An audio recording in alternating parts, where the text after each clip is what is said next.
So welcome to this, the third episode of That DV Show. And my name is Paul Scott. I'm here with Luke and Jason from Digital Village and our two special guests, Trevor Woods from University of Sydney and Nick Gonios from Circulist.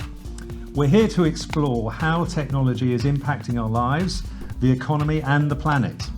Over the next hour, we're going to be discovering how Sydney's Premier University is adapting to the new hybrid learning model and how the principles of the circular economy will drive profound change in the way that we source consumer goods over the next 10 years.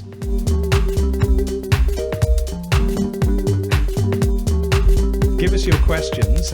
You can actually give us questions through our website or through our LinkedIn page. That DV show has got its own page now on LinkedIn, so please send in any comments or suggestions for topics through that channel. And obviously you're going to be watching, as you are now, the recording of the program, which is normally live streamed. So let's get started. Our first guest is Trevor Woods. The tertiary education sector has taken a bit of a pummeling in the past 12 months, Trevor. With the move online not only decimating university income in Australia by as much as 80%, I believe. On top of that, you've got deteriorating relations with China, which is your major customer, which has caused a rethink, I think, in your operating model and the marketing that you undertake of large service-based export employers like, I beg your pardon, I got that wrong. Let me just read that one again. The industry itself is employing over 240,000 people. So it's clearly a very big contributor to the economy.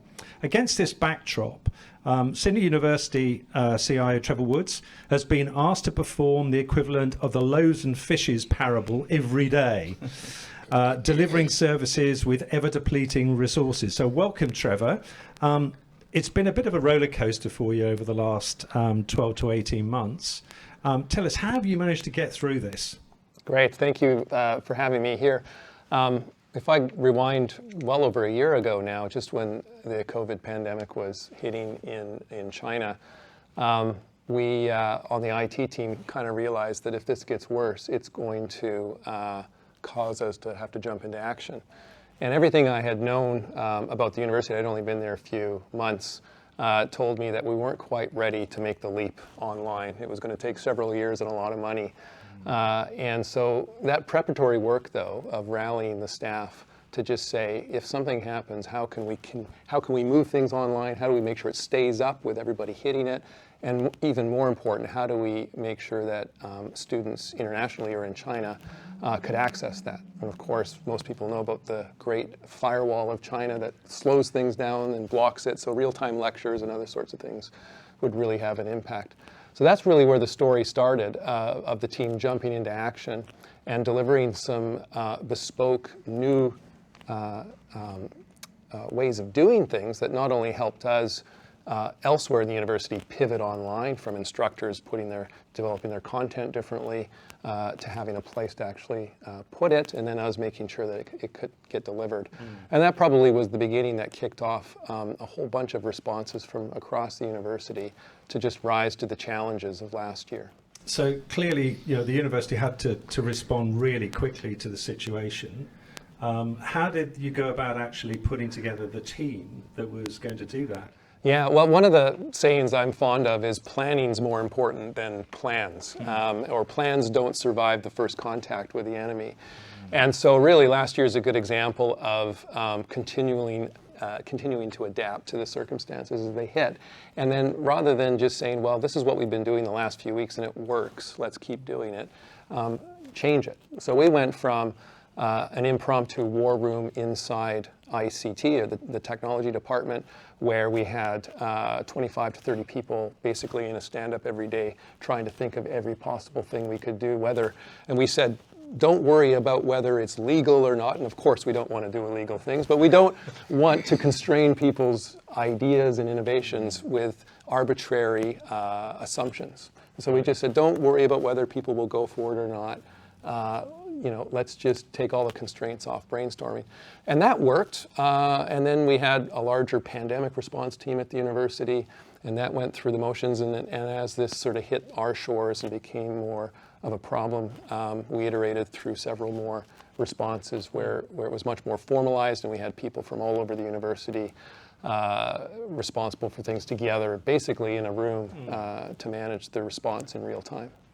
And can you give us any examples of how the working practices might have changed during that time? Because, I mean, obviously you have, it's quite a structured department, I think, the ICT area within Sydney University. And in fact, the whole university. And the whole university. So, and universities are known for being slow and really analyzing problems and making sure everyone's good to move. And that's just not the kind of thing that you can do to respond to what we dealt with last year. So I think it was a good mix of preserving what's important around the culture of people wanting to work together, but getting together in real time in the room, connecting virtually out to experts on their team to make a quick decision, and having everyone there to say, yep, that's the decision we're going to go with, and then execute immediately. And that energy buzz, that feeling of we're getting stuff done and it's good and we're helping keep the university afloat, was really infectious. So we find ourselves now, as things are not quite as hectic and the problem's not quite as big, starting to slip back into the old ways of doing things. And interestingly, most people that I run into say, wasn't last year, I know I'm not supposed to say this about COVID, but wasn't last year great that we worked so well together and we got things done? And we just need to figure out how we can make that good part of it be part of our normal everyday operation now. So how do you harness that energy? Because clearly people got a lot of a big buzz out of responding in that scenario, and presumably they had to sort of take their laptops home and be working from home, but providing services to the university remotely. How do you maintain that energy and keep people connected? So that's the big question that we're grappling with right now and trying to work through. I think it's very easy for people to rise to the occasion around a cause they all believe in and just want to help out. And entropy sets in without that urgency. And if you think about it, even at an individual level, forget about an entire university of preserving that and what you need to do. But on an individual level, you sort of slip back into the normal way of doing things just because the pressure's off. So it's hard probably for us personally to work through that. And if you aggregate that out across multiple teams that historically hadn't been used to working together, maybe hadn't needed to, it gets harder. So I know I've just described more of the problem, but I wanted to say that because it's probably not a silver bullet thing that if we just did this, it would be fixed. And we're really talking about culture change, which is behavior change, and sustaining that over a long period of time. And so it's not one of those things that you sort of fix and move on. So I think we're trying to figure out what are those things where we can, when we see a problem, instead of doing things the old way, where we get lots of papers written and lots of committees over months of time, instead we say, well, who are the key people that could help decide what to do and then execute? And then get them together in a room, and not so much trying to manufacture or simulate what the pandemic was like with the panic, but be able to encourage people, you have permission now to figure out the problem, figure out the solution, and do it. And if it goes wrong, that's okay. You'll fix it, just like we did in the pandemic, because not everything we did there was right, but we quickly pivoted. And us learning as individuals and teams that it's okay when things go wrong. We're still on this early part of the journey, I think. That must be a really hard thing to actually get people to accept, isn't it, in that kind of institutional environment? That mistakes that it's okay to make a mistake? It is, because we have very smart people there, and there are, and you want to get it right. We don't want to waste money. We don't want to have hiccups.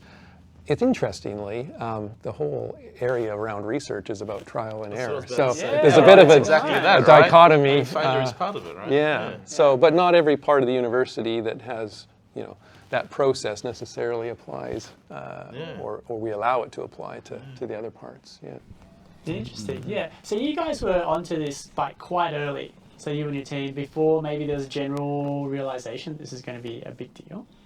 We were, yeah. I mean, we started seeing, it was well before Australia Day, as the Canadian trying to remember when all the dates are. And we just sort of realized, well, actually, we should start preparing for this. And I still remember I was out for dinner on a Saturday night with my wife, and my boss called, and he hadn't called me much yet, and I was still probably new. And he said, "Oh, look, I hate to bother you, but I think we're going to need on Monday to get ready, figure out what to do here." And the good news was, I said, well, we actually are ready. We've called around the VP of Amazon and this executive from this company, and we've actually landed on a couple of key solutions. And one of them was with Alibaba Cloud, which was just about tapping into contacts of who knows who. And probably 3 p.m. one day, I talked to one of the guys from there and described the problem. He says, "Look, I think we can figure something out. It might be custom." At 9 o'clock the next morning, he had a sketch of what it should look like, sat down with some of our engineers, and by 2 o'clock had a solution the next day, basically not in production so much using it, but a prototype working. Sure. And it's that kind of fast response working with partners and people that was key. There were a couple other really important things beyond that, but that was almost the silver bullet. If we didn't have that, nothing else we did would have mattered, because it allowed us to have fast, reliable internet access in and out of China and be able to have real-time lectures delivered and other sorts of things. Was that part of the plan anyway, going online in terms of like how far ahead of Right. that? Yeah, well, look, people gave me stats that said probably less than 10% of what we did was online around teaching. And basically within just a few weeks, I can't remember if it was 5 or 7 weeks, we had pretty much almost gone 100%.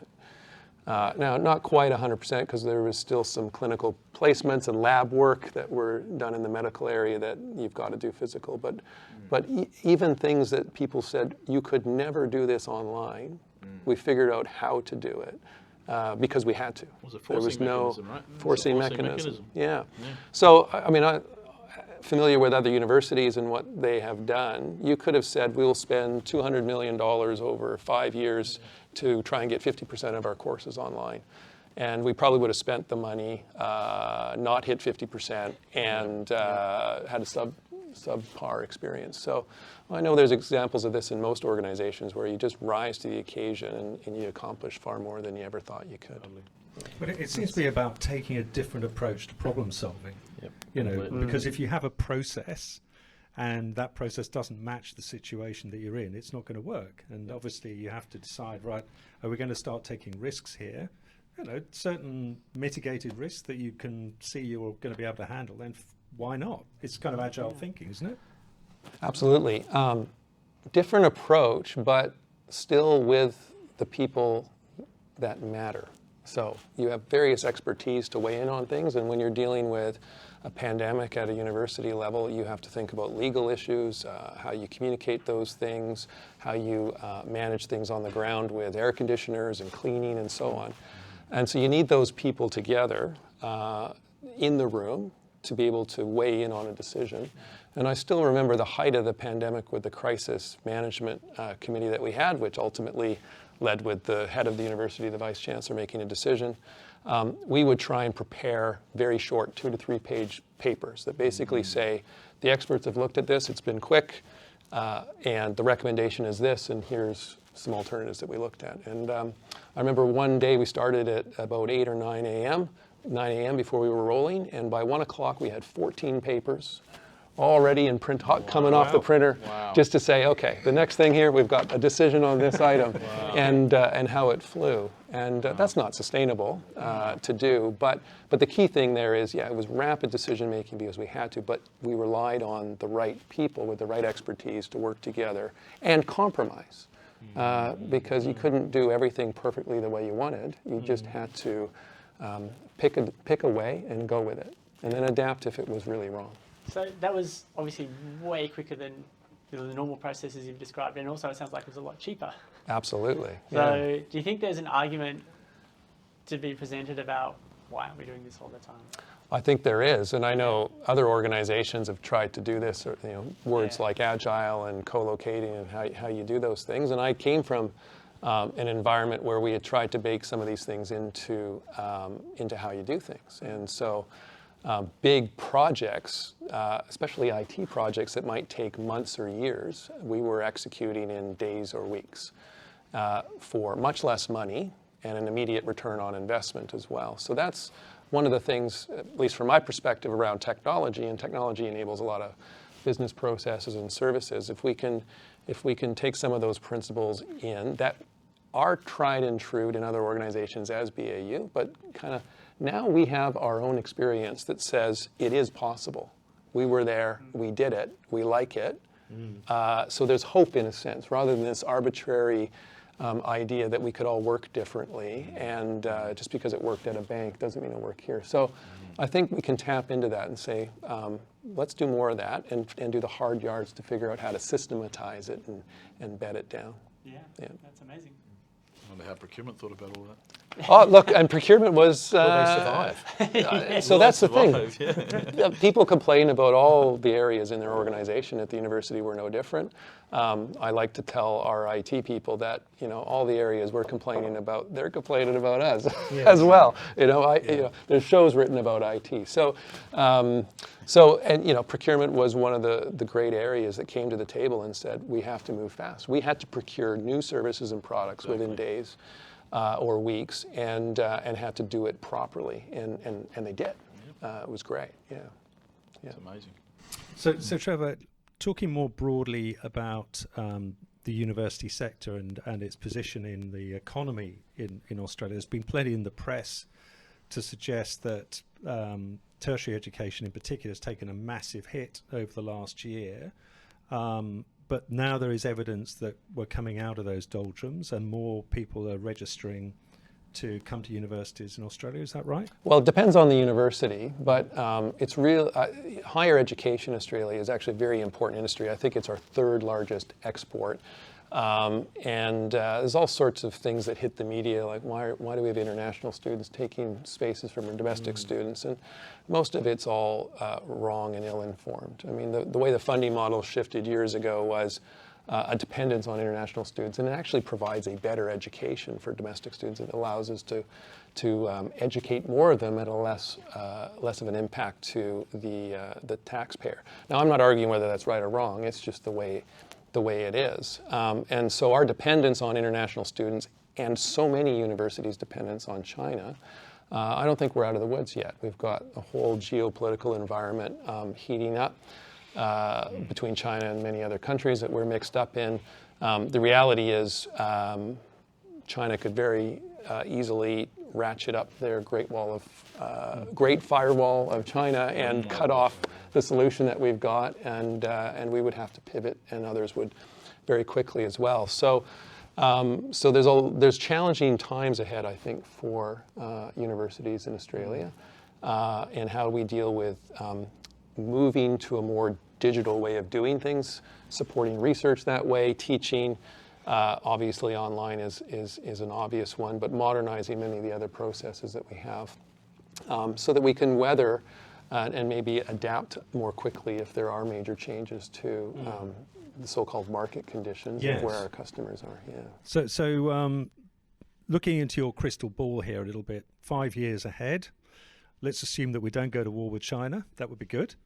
Do you think any of the lessons learned during this last sort of 15, 16 months are going to have an impact on where we get to in 4 or 5 years' time? I think they will. I mean, one of the quotes I'm fond of is that we overestimate the impact in the short term and underestimate the longer term, 5, 10, 15 years out. And I think it's not just what we experienced ourselves as a university around dealing with COVID and so on. It's going to be the lasting impact of what happens with other sectors and what happens with government policy that will continue to shift with us. And there's been major changes in government policy around how universities will function, how they'll be funded. And if that continues, we'll have to be ready to do things differently. Yeah, I think the other thing I would say about universities. We're doing well right now, probably for a variety of reasons, maybe because of how quickly as a university we came together and responded. But also, we're a very strong brand, being the oldest university in Australia. People want to come to us. So our students right now are up this year, and that's not what we thought would happen. The question is, will it be that way next year and the year after? So we want to be very careful not to rest on our laurels or have a false sense of security that everything will be okay when really it won't be. Because there's many other universities in the country where they're probably more negatively impacted earlier than we might be with all of this. Yeah. I mean, the US has got, it's another, we look at the US market and you're talking about tier 2, Division 2, Division D2, D3 universities sort of in colleges disappearing. Right. Right? Yep. And we're not talking about that here, but I mean, there's just so many of them there that this change is forcing a real market shift in terms of where value is going to be derived and delivered. So it's, they're experiencing it. I think they're going to experience it at a much greater level than what we're feeling at the moment, in my view. So, Clayton Christensen's good book on disruption theory. And I think he wrote a book in the early 2000s around disrupting class, that some of these things that impacted Kodak and other organizations, and we've seen just industries hugely disrupted in the last decade or so, that's coming to higher ed. And I think we had probably 3 classes of people: those that drank the Kool-Aid and said, yes, and it's going to happen next year. Well, they were wrong. Those that said, we're universities, it'll never change, and probably a bunch in the middle that actually didn't quite care.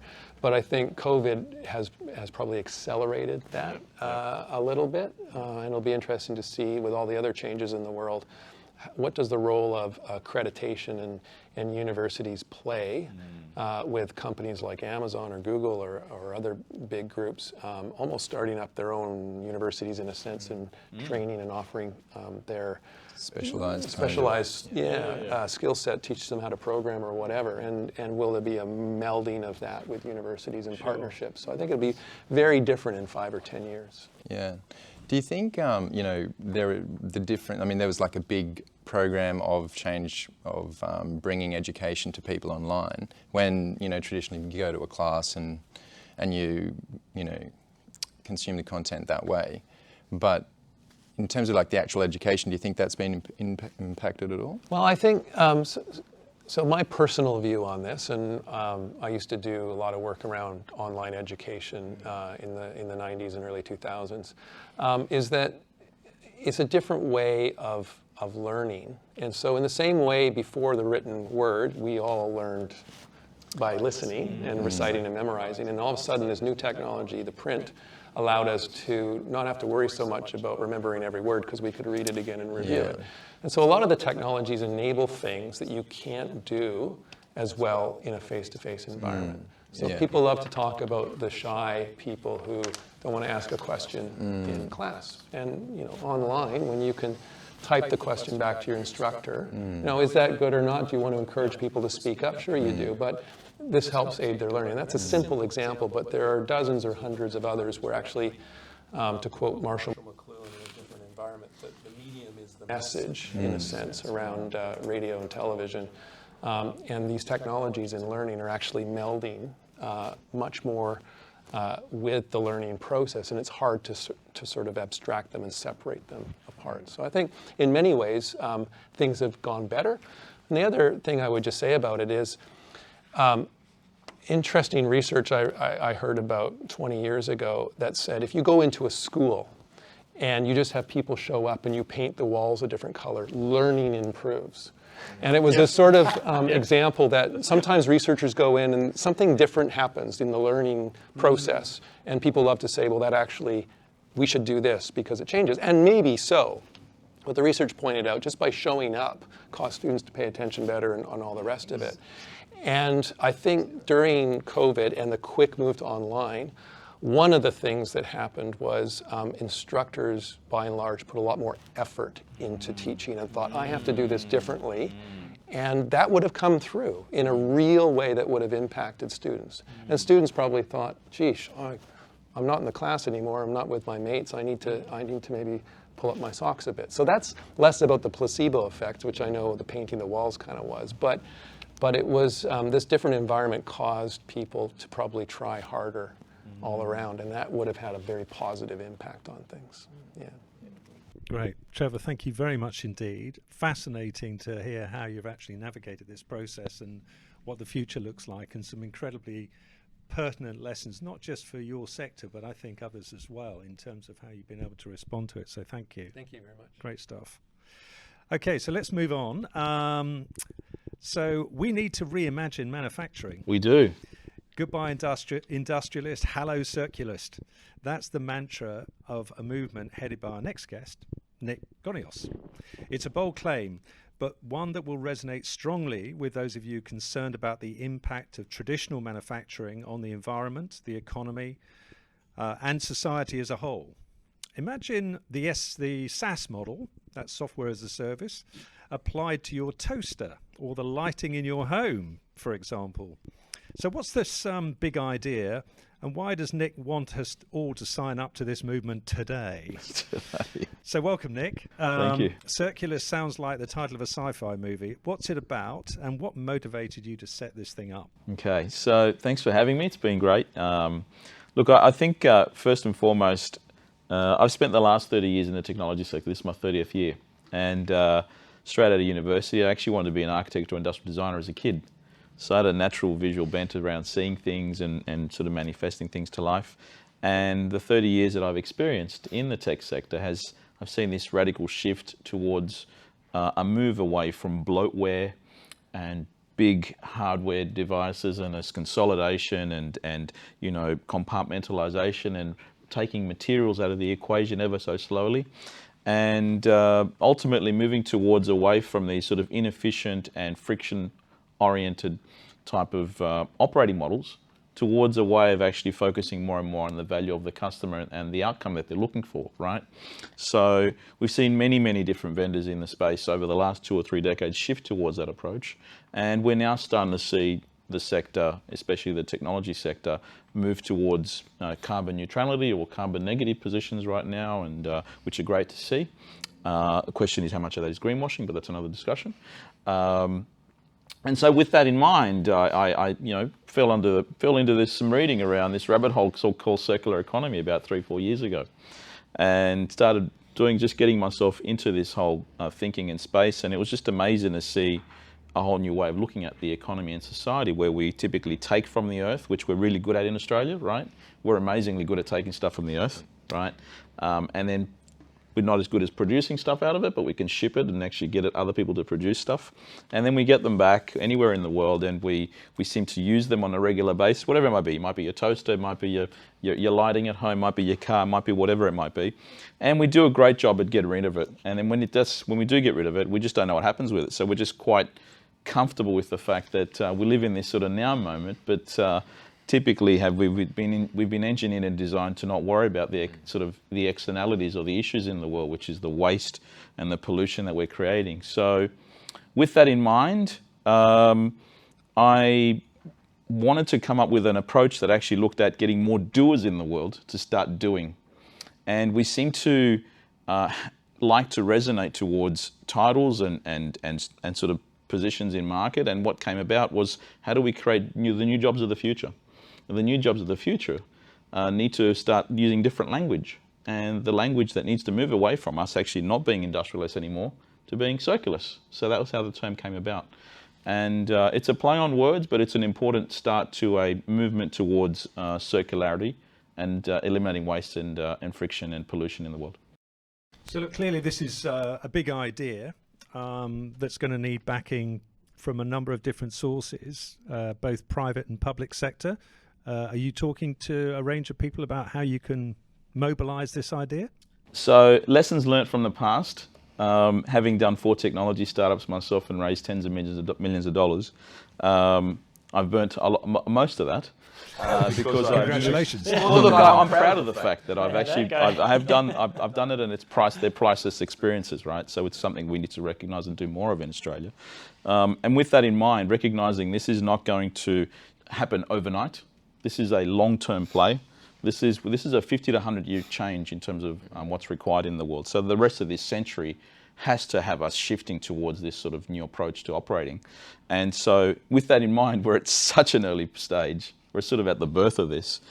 Circular economy as a space has been around probably about 10 to 15 years overall in its formality overall.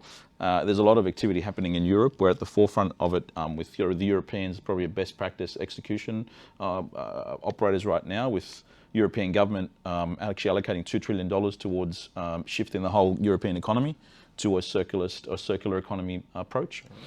So with that in mind, being based in Australia, even though we're sort of focusing on being global from day one, the reality is we need to take baby steps. And the first phase heavily is around building awareness, activation and engagement in market, and starting to build focus and emphasis around people that are oriented around the mindset of being a circularist to start with. So who are the stakeholders that you're focusing on? So the stakeholders will be, there are three type of cohorts of people, or people that we're looking to engage with. The visionary entrepreneurs who want to go forward and actually implement the new ways of operating organisations in terms of eliminating waste and recycling and right to repair that it seems to be operating in the current world. So there's the first cohort. We're trying to empower and bring those visionary people to life with a particular approach to doing things. Designers, engineers, scientists clearly need some way of actually putting in context a purpose of why they exist and what they're doing, right, in this new world of actually saving where we have to be. And then the third cohort is the industrial manufacturers, as I call them, who actually are stuck. I mean, we're not going to save all of them. We're not going to save all of them, but they're all stuck in the sense that they're taking short-term profits relatively, but know they are being impactful in terms of what they're doing to the world, right? And so they're stuck in this sort of version 1, version 2 of the world right now. And with that in mind, they're the three areas. And then we've got obviously government from a policy setting point of view, and the private sector in terms of capital being deployed. And you may have heard of the term around ESG or impact investing as an area, or responsible investing. That's sort of the alignment of all those different areas, together with social impact bonds that are being fostered internationally right now. Triangulation of all those different areas is sort of cover our 12 principles overall. So sure. So you've got 4 technology geeks here at the table.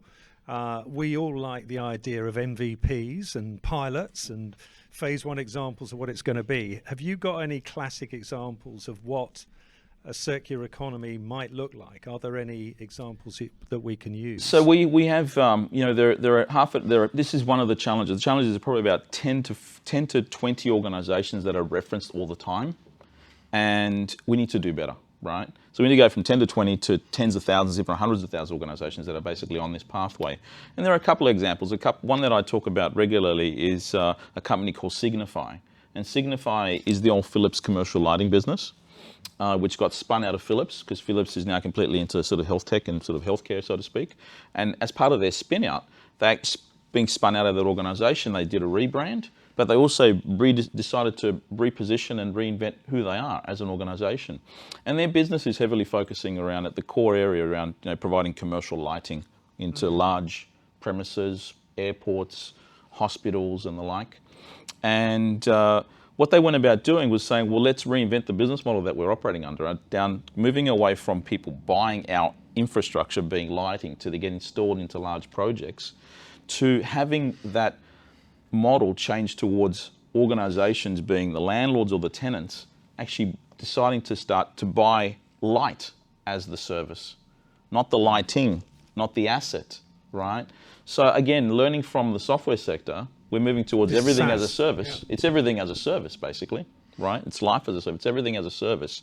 And because of that, it's forcing them to actually rethink how they design these systems, these lighting systems, to eliminate waste, start to reduce the amount of materials that are in their products and systems they operate in. And secondly, also eliminate the energy requirements of the lighting system. So in essence, they are providing a subscription approach to lighting as a service, and they are also taking margin out of it, improving margin by resetting the systems and how they're taking things to market. So, and then lastly, for me, what's exciting is the fact that what I've seen in the software sector has been this shareholder value increase moving towards a predictable revenue model, right, of subscription. And so the subscription economy, and there's an amazing index by Zuora who actually has the subscription economy index, and they track public listed companies that actually are against the Dow Jones and the like, and it's just kicking and skyrocketing in terms of valuations and value in market because of the predictability of revenues and the goodness that approach takes. So when you look at all those different sort of elements, why not? But it's ultimately the value to the consumer as well, because Correct. The model enables them to have a better service that they can actually, rather than owning a push bike, you can have a subscription to a push bike that is part of this circular manufacturing model of recycling it when it falls apart, so you can reuse the components. So it's better for the environment. It's a lot better for me as a rider or whatever. And I mean, it's easy to fall into subscriptions, but it should be easier to manage as well. Costs. Yeah, I mean, it's interesting from a consumer point of view. There is, I think I don't know about yourselves, but personally, I've got a bit of subscription fatigue right now. Right? Yeah, in terms of which so is much streaming and all these products that we're using, right?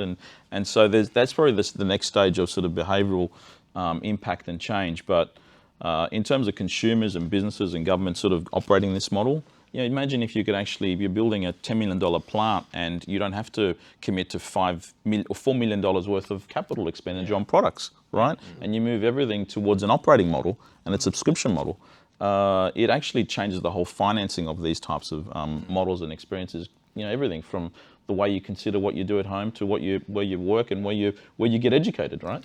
I was just thinking, based on what you were saying, I hadn't connected this before, but I think I might be a fan of where you're wanting things to go. But from a personal perspective, because This is a man who's been living out of a suitcase for the last year and a half. so that's what I was going to say is that I've moved a few times, and the last time I moved, everything went into storage. And my wife and I have been basically every week a different Airbnb for most of last year, and we finally just sort of settled somewhere for a few months. But all our stuff is still in storage, and the SaaS model, my life is almost all entirely a SaaS model. Airbnb, I never cleaned for a year because it didn't quite get dirty enough to clean. Somebody else did it, and No, parties. So you weren't joking when you said earlier that you hadn't had a bath today. No, I've had a shower. That's right. No time for baths. But you're experiencing that benefit directly, aren't you? Then, because it's so much more convenient for you as a consumer. You pay your subscription fee, and there's a whole host of things you don't have to worry about anymore. Well, and I was thinking when you were talking about bikes, I kind of miss my bike, but I don't want to ride one of those ride-share bikes because they're not very nice to ride. I don't think at least they don't look like they would be, and clunky. Yeah. But if I could actually get a good, proper bike and pay a subscription to it, somebody else takes care of it, and I don't have to house it. Well, Volvo's done the same thing actually. They've actually created a spin-out called Link & Co., which is a subscription mobility as a service business. And they are not just, so this is the challenge is that we could do it under a subscription sort of model, but if the actual design and management and support of the devices or products or services in market are still done in the old way, we're not solving for waste and pollution, right? I was going to ask, does it imply like a level of vertical integration then? Totally. For these businesses, because if you don't know the supply chain top to bottom, then somebody along the way doesn't have that same incentive to pursue the same model. Because if you're like in the lighting, selling light, but you're buying your light bulbs from somebody's still incentivized to sell you as many light bulbs as they. So right now, a lot of organizations. So this is one of the challenges we have is actually global supply chain thinking is stuck in sort of old current world approach, and what we probably need to shift towards is as local for local. In terms of local supply chains, rethinking how parts and components get incorporated into the availability of them. I won't go into detail, but we've got 3D printing coming through and modernisation of that, and the ability to produce from anywhere. Again, COVID is forcing us to rethink global supply chains as well. And there's a great company called Arrival out of the UK that's been in stealth mode for 5 years, and just IPO'd on the Nasdaq, and they've gone about building EVs, focusing specifically in their phase one around utility vehicles for courier van companies, being UPS being one of them, and electric buses. So they're focusing much more sort of B2B in terms of service. Yet their approach to their path they're taking is to build these local assembly integration hubs around the world. So they're building their own parts, being vertically integrating, so controlling that, being sustainable in their design, and even in terms of the materials they're using. They're taking it out as subscription as a service offering to their customers, being government and corporates. Yet they are focusing on executing a distributed local manufacturing assembly capabilities in 1,000 locations in the next 3 years as their model. So moving away from the challenge that we've been all know, which is, China's become the manufacturing center of the world. Well, we need to start shifting away from centralization to decentralization, right? And that's very much part of the ethos of the circularist approach. So how do you see that playing out in Australia? Because as you said at the beginning, we don't have an enormous number of manufacturers. We've got a lot of resources, but not many people in the manufacturing business. So what do you think the first step is for that getting sort of going here? So there's probably about 600 so-called manufacturers in Australia, and over 94% of them have less than 20 employees. So in our view of the world, that's small business. In Northern Hemisphere, that's like a solo business, right, in terms of size, right? And most of them are sort of backyard hobbyists in terms of doing some welding and stuff like this. It's really relatively archaic from my point of view. But there's probably about 1,200 to 2,500 range of mid-sized organisations that have the capacity to transform themselves in Australia to becoming much more well-organised niche enablers of integration of robotics and smart collar jobs, as they're calling them, to actually move towards this sort of approach. With that in mind, our financial systems need to sort of also support them to transform into becoming these modern companies. And so that sounds quite generic and sort of macro and abstract. And so in order to bring that together, we've been sort of thinking about what we're calling these green shots. And the green shots are sort of a take on moonshots, right? These green shots are very much around how can we look at clusters of problems and try and solve for that particular problem, not try and solve for everything.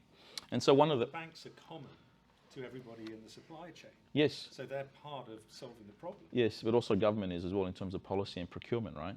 So with one of the ones that we're looking at right now, it hasn't firstly announced here today, is the area around office fit-outs in just New South Wales. Here's an example, right? If you think about the bill of materials to doing an office fit-out, there are probably 20 or 30 manufacturers who provide a range of different products and sort of experiences within that stack of building and operating an office and fitting it out and sort of taking it apart. That the budget the government spends in New South Wales is between $300 to $500 million a year on just within its own locations, right? Wow. Right?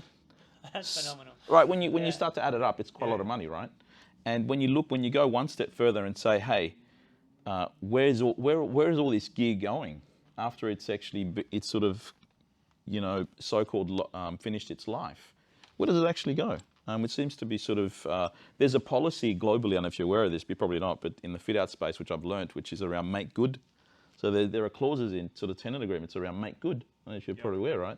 Make good is based on this sort of notion of making good from what you've actually come from instead of leaving it the way it was. But the reality is what we don't deal with is the externality of all the stuff that's come out. Where's it gone, right?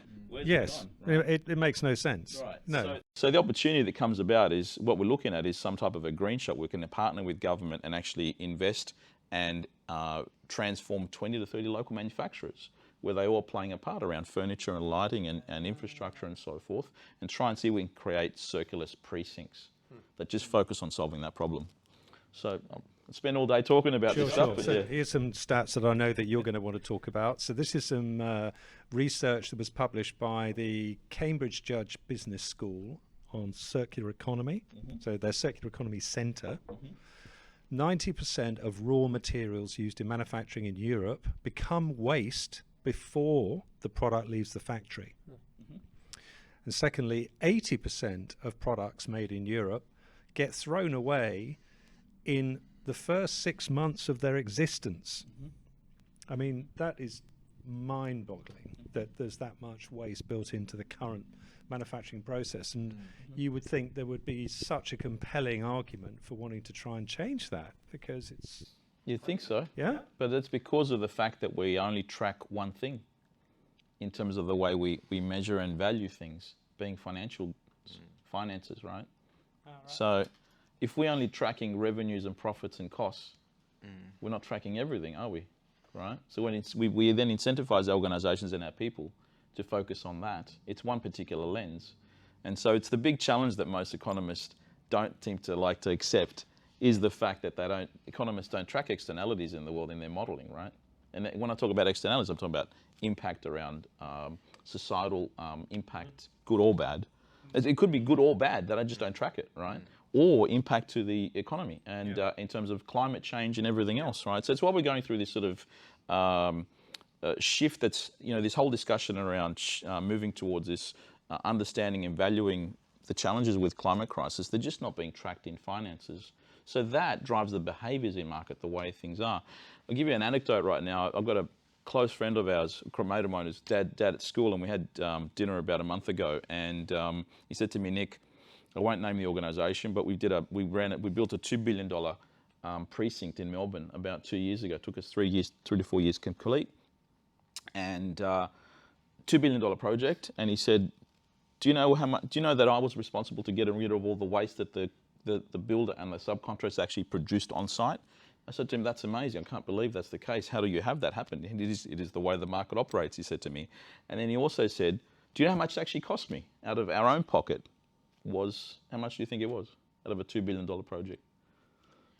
To manage to get rid of the waste. Yeah, so what 100 million? Yeah, 100 million. That's actually, well, let's take it easy. Okay. How about 50? I mean, if it actually was 100 million, they'd be acting on it, right? But it was $25 to $30 million, right?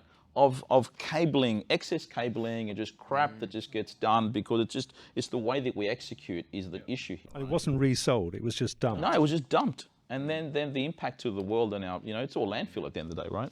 So it needs to change. So I've committed to, applying myself to the rest of my life in terms of this movement now and getting on with trying to see how we can improve the way that we do things. And so it needs to move towards away from a consumption-oriented, profit-only mindset towards a usage, impactful approach, right? It's more of a systemic issue, though, isn't it? I mean, it is. What they're measuring in the financial metrics only put on them because of shareholders, and then so it's actually up to the consumer, and it's how we spend money or what we consider valuable. That's right. Because that's what's driving behaviour. Well, so, Mad Men, I use it as one of the narrative that I present, is that if you look at Mad Men as a series, it actually is the reason why we have so much waste in the world. Yeah. Advertising sector. Yeah. We have been brainwashed for the last 70 years on how to buy more, right? Right? And Mad Men is a great example, opening up the kimono on how it gets done, right? We all know that, right? So nobody walks into Harvey Norman and talks to the sales guy and says, I'm just about to buy a TV from you, but I'd really like to know what you're going to do to make sure it gets recycled. yes. Because they just look at you and say, well, it's nothing to do with us. We're just selling you the product. That's right. There's no Which responsibility right now for them there to is do actually that. funny. Credit to the government. There is a new council that's been formed called the Product Stewardship Council, which is a big movement happening around the world, which I think deal with what I call the version 1 of circular economy, which is sort of fixing basically putting band-aids on the system, right? So we're trying to put band-aids on the system around waste. Let's deal with waste. Let's deal with recycling. That's another band-aid, right? Let's deal with another band-aid, which is the right to repair, right? Everybody wants the right to repair. Well, why should you have to repair if you shouldn't actually even own the asset, in my view, right? So, and then lastly, this sort of product stewardship, which fits into right to repair. And so governments are sort of now starting to recognise they need to sort of act and do this, but it's not good enough from my point of view, because we're only putting band-aids on the current system. But given the sort of connectedness of every aspect of a supply chain, where do you start? What's going to be your first sort of baby step to engage either every aspect of the supply chain or do your green shot? Well, it's the green shots really, which is actually demonstrating. I mean, they're massive MVPs at the end of the day, right? At a precinct level of bringing organisations, helping them shift and transform themselves, and also bringing finances to the table to also apply social impact investing into the mix. It's not easy. It's going to be complicated, but it's about enabling that narrative. Ultimately, we want to. If we did the office fit out one, working with government and helping government redefine procurement and policies around that, right? Together with building new exemplars of 20 or 30 manufacturers in Australia that could become amazing export-oriented companies of tomorrow, we could eliminate so much waste in terms of the process and effort that goes into just the system of fit-outs. And there are other areas that we've been looking at, which is, sort of home appliances and commercial appliances in business. So there's many areas to tackle, but that's the problem. You've got to focus on one, and that's probably the lesson learned on my part in being in the tech sector for 30 years and sort of operating as a co-founder and building out things. The first tech venture I was involved in was a company called Peak Hour, where we bought, I think, 600 or 800 HP servers during the dot-com days. We raised $58 million, and we were HP's most successful client because we bought so many servers, right?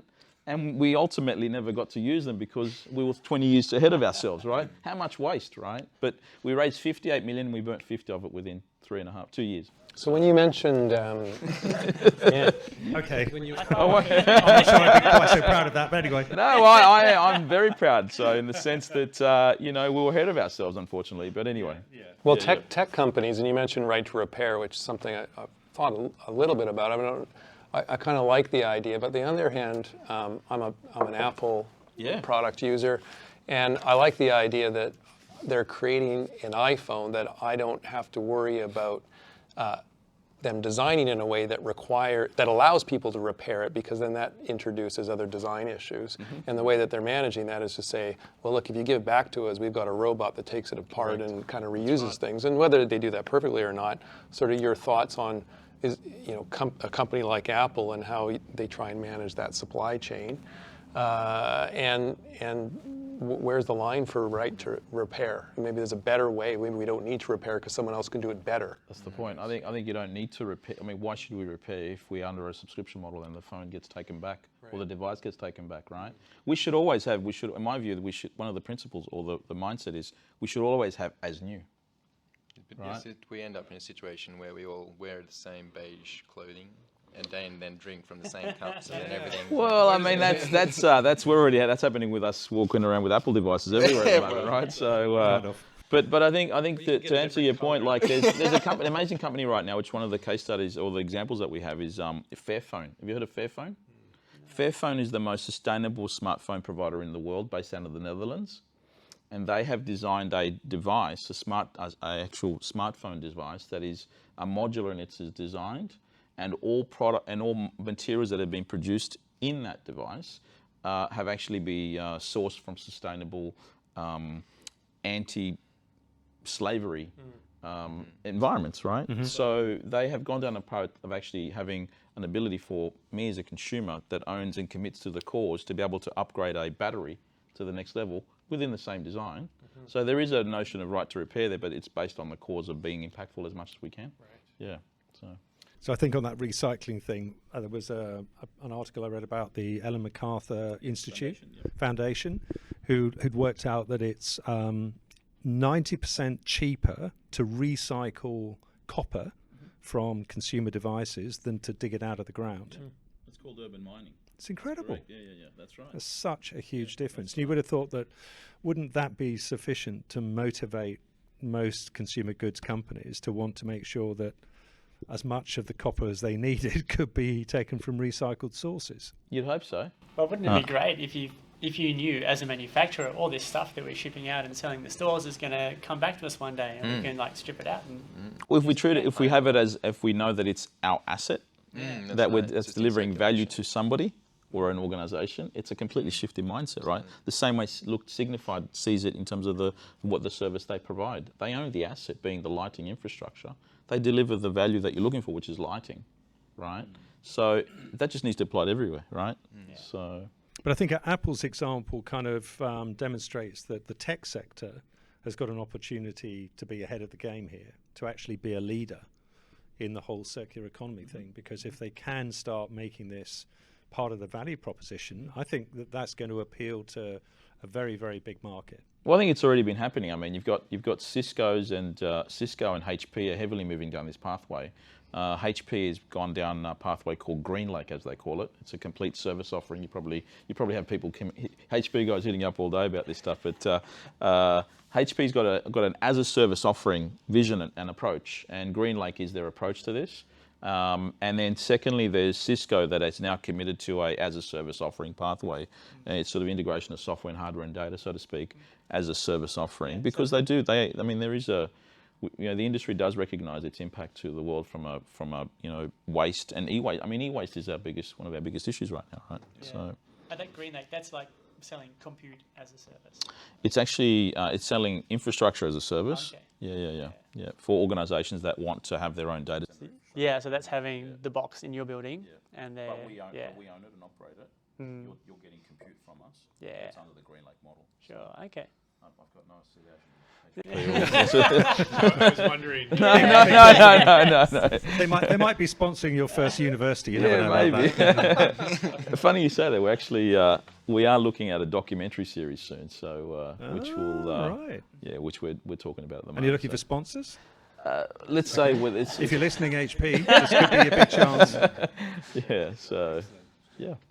Great, Nick, thank you very much indeed. Absolutely fascinating. I think the whole circular economy thing is going to gather momentum over the next months and years. There's no doubt about it. And I think what you're doing is amazing. So well done. And we look forward to hearing more about it. We'd like to come back to you in sort of 2 or 3 months' time and hear how you're getting on, because I know there were things that you couldn't talk about today, which hopefully in 2 or 3 months' time we can probe you on. Happy to be back. Great stuff. Yep. Thank you very Thanks much for having me. indeed. Thank you, Trevor, as well. Absolutely fascinating conversation. And we'll be back again talking to you in 2 or 3 months' time as well. Jason, Luke, any last comments you want to make? Oh, I mean, yeah, really interesting to learn about that journey you went on, that a big company can move fast, which is, a good lesson for everyone. And yeah, the circular economy, I think it's just something that the world needs to adopt. What gets taken from the earth needs to be given back, and otherwise, we won't be here much longer. Very true. Thanks, guys. Yes, Luke. Oh, no, sorry. Yeah. Your turn. Oh, no, absolutely. No, I was just going to say it's great to hear about that big ideas like that with the circular economy. I think these are things people need to hear more about. And also just to know under the right circumstances, you can get a lot done in a really impactful way in a short amount of time. A living example of that is, in that organisation should offer hope to us all. Great. Well, thank you, guys. And thank you. Of course, we'll be back in 4 weeks' time on May the 26th with the next episode of That DV Show. So hopefully you'll be able to tune in for that. If there are any comments or suggestions you've got on topics, please drop us a line and let us know. We're very keen to hear from you. Thank you, guys. Great session, and goodbye from us here in Sydney.